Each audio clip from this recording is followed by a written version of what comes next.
ఈరోజు మనం పోపుల పెట్టెలో ఖమ్మం నుండి మనకు ఒక ఉత్తరం వచ్చింది. అయితే ఏమని రాస్తున్నారంటే, అతడి పేరు రఘు. తనకు తరచూ అన్నం తిన్న తర్వాత ఎంతసేపు అయినా కూడా అరగకుండా ఉంటుంది, నాకు పుల్లటి త్రేణుపులు వస్తున్నాయి. అదేవిధంగా రాత్రి పడుకుంటే కూడాను నాకు కడుపులో మంటతో పాటు తిన్న ఆహారం అంతా బయటకు వచ్చిన ఫీలింగ్ ఉన్నట్టుంది, ప్లస్ పుల్లటి త్రేణుపులు రాత్రులు కూడా వస్తున్నాయి. సో దీనికి పరిష్కారం ఏంటి, హోమ్ రెమెడీ ఏంటి అని అడుగుతున్నారు.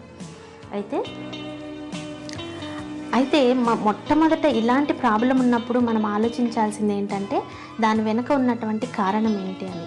అయితే కారణం కనుక మనం రూల్ అవుట్ చేసుకొని దాన్ని కనుక మనము లైన్లో ట్రాక్లో పెట్టడానికి వీలవుతే ఖచ్చితంగా వితౌట్ మెడిసిన్ మనము ఈ యాసిడ్ ప్రాబ్లంను తగ్గించుకోవచ్చు.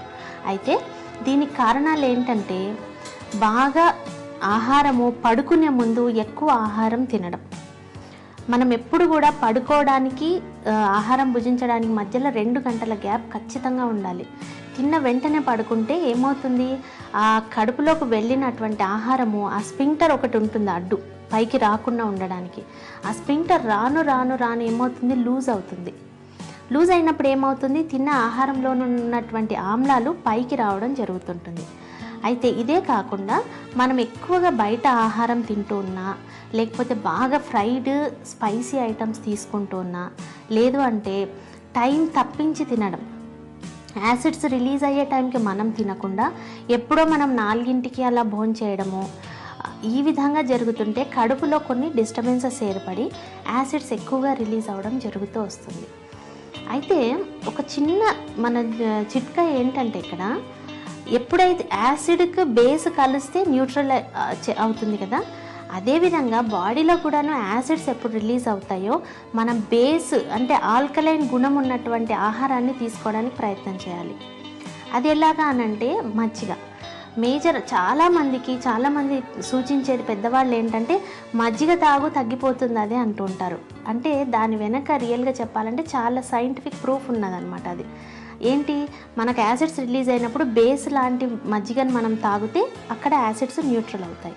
కానీ మళ్ళీ యాసిడ్స్ ప్రొడ్యూస్ అవుతూనే ఉంటాయి కదా. సో మనం ఏం చేయాలి దానికి అని అంటే, మన దినచర్యను సరైన పద్ధతిలో పెట్టుకోవాలి. ఏ టైంకో ఆ టైం ఆహారం తీసుకోవడం మర్చిపోకూడదు. రెండవది, స్పైసీ ఫుడ్ ఎక్కువగా తింటూ మనం ఎలాంటి లిక్విడ్స్ తీసుకోకుండా ఉంటే కూడాను ఇలాంటి సమస్య వస్తుంది.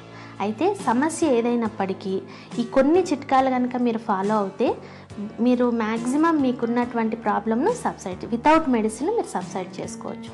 దానికి ఏం చేయొచ్చు అనంటే, ధనియాలు బాడీకి చాలా మంచిగా కూలింగ్ చేసేటటువంటి వస్తువులు. అయితే ధనియాలు ఏం చేయాలి, మీరు 1 టీ స్పూన్ ధనియాలు తీసుకొని వాటిని నీళ్ళల్లో టీ మరిగిస్తే ఎలా మరిగిస్తాం, మనం ఎంతసేపు పెడతాము అంతే విధంగా 1 కప్పు వాటర్కు 1 స్పూన్ ధనియాలు వేసి మంచిగా మరిగించి ఆ డికాక్షన్ని కనుక మనం పుచ్చుకున్నట్టయితే మీకు ఆహారం మంచిగా డైజెస్ట్ అవ్వడమే కాకుండా యాసిడ్స్ కొంతవరకు సబ్సైడ్ అవుతాయి. అయితే మీ కారణాలను గుర్తించడం మాత్రం మీరు మర్చిపోకూడదు. ఆహారం ఎక్కువగా రాత్రులు తీసుకోకుండా రాత్రులు తీసుకునే ఆహారాన్ని మినిమం తీసుకుంటూ తొందరగా తీసుకునేది అలవాటు చేసుకోండి.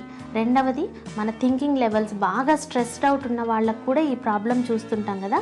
ఈ స్ట్రెస్ లెవెల్స్ని తగ్గించుకోవడానికి మనము మన దినచర్యలో మెడిటేషన్లో యోగా లాంటివి పాటిస్తూ ఉంటే బాడీ అంతా కూడా క్రమబద్ధీకరణ జరిగి మీ డైజెస్టివ్ సిస్టమ్ మీ చేతుల్లోనే ఉంటుంది.